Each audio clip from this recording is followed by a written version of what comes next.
Replacing the reeds on a VForce 3. This is off a 2007 GasGas EC300. Instructions are make this a brainless job. It's really easy.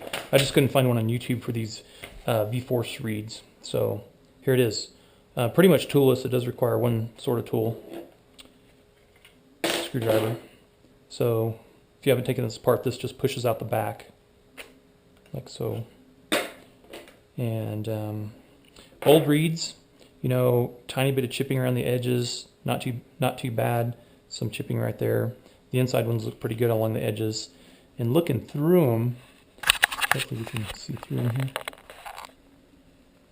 I'm gonna play with it for a second so you can see how much light's going through it. So there's some light going through it already, and I don't know if that's normal or abnormal or whatever. In any event, we're going to put the new ones on and find out if it's about the same. So the outer ones just pop off. The inner ones have these little things, whatever they are, inserts that keep them in place. And these inserts have a little slot down the outside that there's little tabs inside there that those have to index. So you have to be careful when you're sliding these in that they don't slide up, that they slide right across the bottom. So the directions say to just cram a little screwdriver in there and then push down and gently pry it out until you can pull it out by hand. Okay, there's one. Flip it over and do the other side.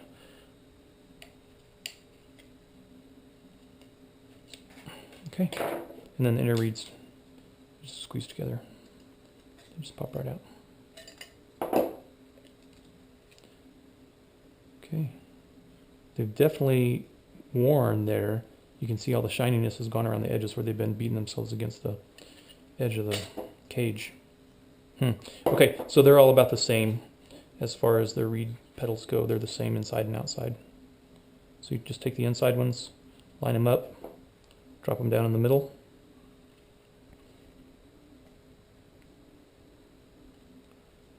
Got them out of alignment.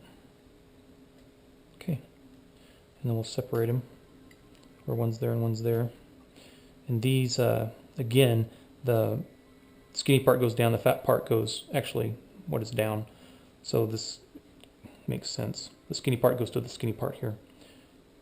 And the directions say to slide it at an upward angle first, and I think what they're doing is when you do that, it kind of helps to index the little holes in the tabs on the inside. So go ahead and do that on both sides.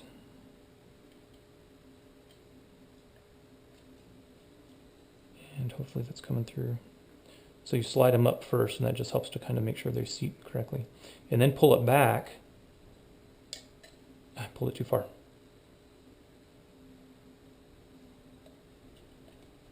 Okay. So push it in at an upward angle like that. And that kind of helps them seat. And then pull it back. Don't pull it back all the way though, where I pull it out. And then just slide it along the bottom, kind of push it down and help it to slide along the bottom so that the slot here on the sides catches the tabs on the inside. And you'll be able to push it pretty far with your thumb. Okay.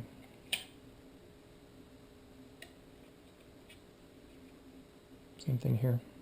Hopefully that's showing up.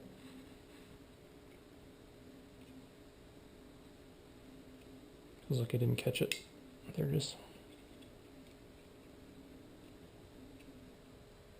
Okay.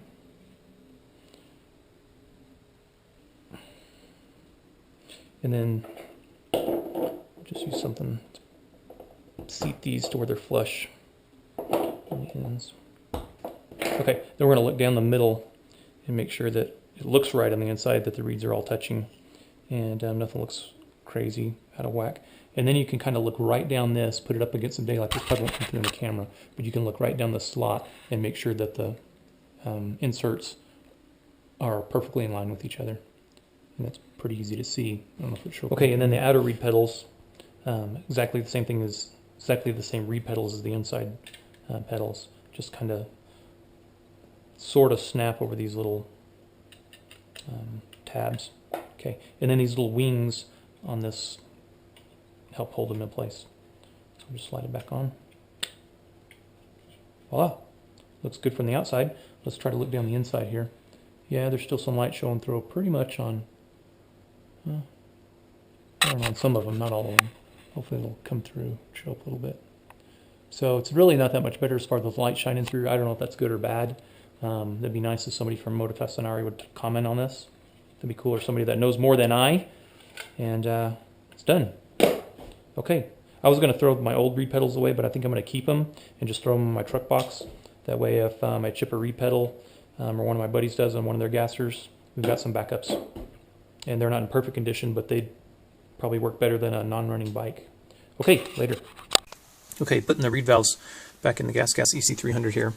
And brand new reed valves. Looks great, VForce 3. Almost screwed this up when I was putting it back in. This flange that attaches to the carburetor, I put on like this. And you can see that there's plastic in the way right there. And it actually goes like this. You can see that this is offset. And it actually goes over here. So there's no restriction in airflow. Whew, that was close.